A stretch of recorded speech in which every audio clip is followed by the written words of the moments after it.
What's going on, everybody? Darkstar Lou here, bringing you a Code Vein build video. I know this is normally something I do not do on my channel, and I own up to it. I'm not really clever enough to, but I've actually thrown together some skills and passives that I believe just does a ridiculous amount of damage, and I'm going to share it with you. So, the gear I'm using, the Argent King's Wolfblade. Everything's fortified. Everything is transformed into fortification.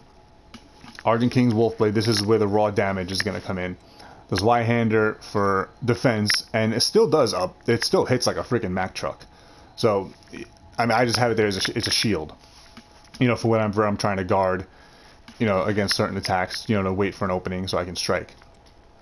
We're going to be using the Queenslayer Blood Code, which might confuse a lot of you. Like, why Queenslayer? Why not Atlas? And Atlas, on the surface looks very good, and Atlas did. From the second I got Atlas all the way to the end of the game, Atlas has carried me. Very, very solid blood code. However, there are certain passives and certain active skills that you will be unable to use while using Atlas, and you only have 10 Ichor from the start. And yes, I know in the game it's pronounced Ichor. I don't know why. There's only one way to pronounce the word, and it's Ichor, and I'm going to use it as such. But there are just some things that Atlas cannot do that Queenslayer can, which will absolutely provide a much bigger stat boost and much bigger attack than what you'd think.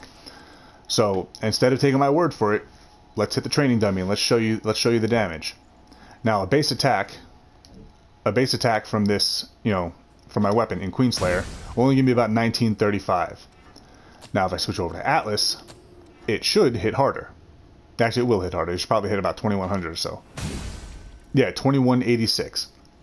So a basic attack in Atlas, as you would expect, would hit harder. However, in Atlas, I only have access to a certain number of buffs. Now, I've only been through the game once. I do not have access to all the blood codes. It's impossible to get all of them in one playthrough. But from what I have to work with, I have 3 buffs that I can give myself.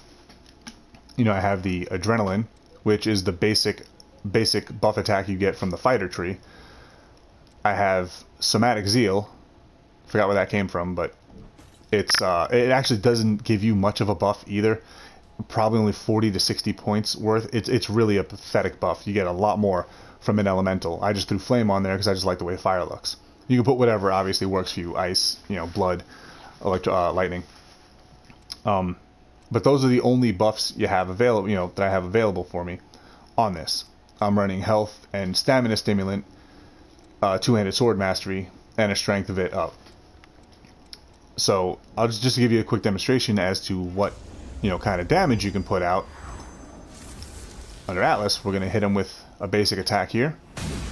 Got about 2980. I'm going to hit it with the Dragon Lunge and see that it hits for about 13,800. Now what we're going to do is I'm going to show you a demonstration with the Queenslayer. And now we've already seen... Oh, let me hit this again. Got to get the Ichor back up. Now we've already seen the basic attack, and obviously Atlas does more. But with the buffs we have available here in Queenslayer, we have Adrenaline again, obviously. We have Bridge to Glory, one of the best buffs in the game that you cannot, you won't have the stat requirements to do it, to use it while in Atlas. I have my Elemental buff and Final Journey. Now this one you cannot inherit. This one is solely the property of the Queenslayer blood code. And it basically, it'll heal you, and it will basically it'll buff up your attack by an insane amount. Also, what you'll notice is I'm actually going to swap out Tirelessness here for Swift Destruction. Now I'd only really do this when you're facing a boss. I would keep Tirelessness on because, as you can see, Tirelessness is pretty good. It will regenerate your stamina at a faster rate than normal. And how you would get Tirelessness is it's actually from a side quest that you get in the Provisional Government Center. There is a gentleman there, he's a human, who's looking for a few documents. You find the 3 documents in the area, go return them to him, and he'll give you the RV. You know, the ability to just learn a passive or an active regardless of your class. He gives you tirelessness. Again, you want to keep that while you're going through the trash and while you're working your way up to a boss, because chances are you won't be using Final Journey until you fight a boss. This will kill you after, I believe it's about 3 minutes, but by that time, before 3 minutes is up, you should, you know, kill the boss. Don't use it during trash unless you're right near a missile. But anyway, swapping it out for Swift Destruction. Now you might be wondering why Swift Destruction, of all things. As we're a slow class, it'll only give you the most minimal of benefits. However, using Swift Destruction under the effects of Final Journey puts you under, makes your movement speed quick. So as you see, you know, I have a slow roll, but upon using Final Journey, you'll see me doing like the little dash with the blue, you know, lines. It moves you to quick, so you'll get the 20% bonus from Swift Destruction. So now that I'm done talking, let's give you the demonstration.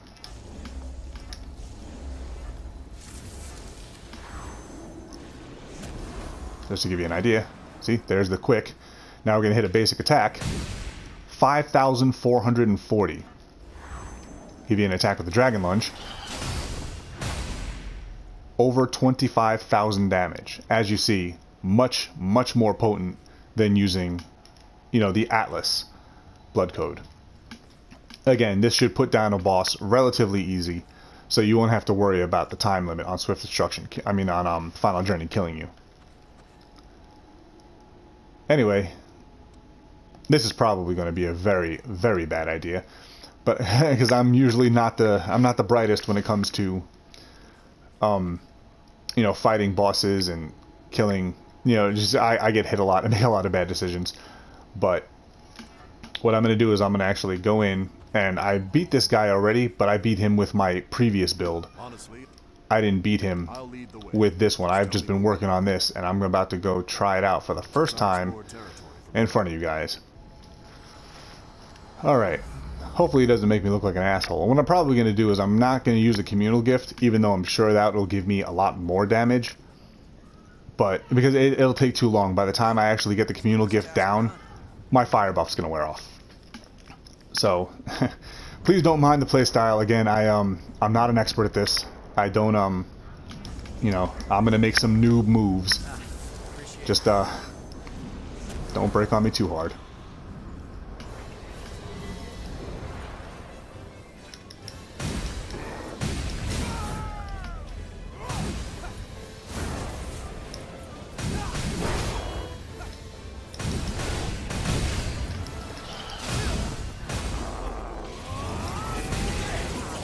I believe that's his damage reduction phase right there. Oh, here we go.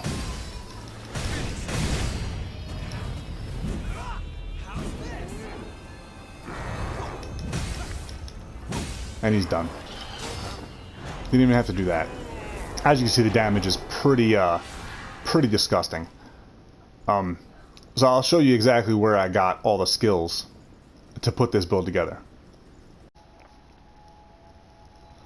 Alright, so as to where to obtain these passives and active abilities that I'm using, starting with the passives first, you'll get the stamina stimulant from Jack's Heimdall tree.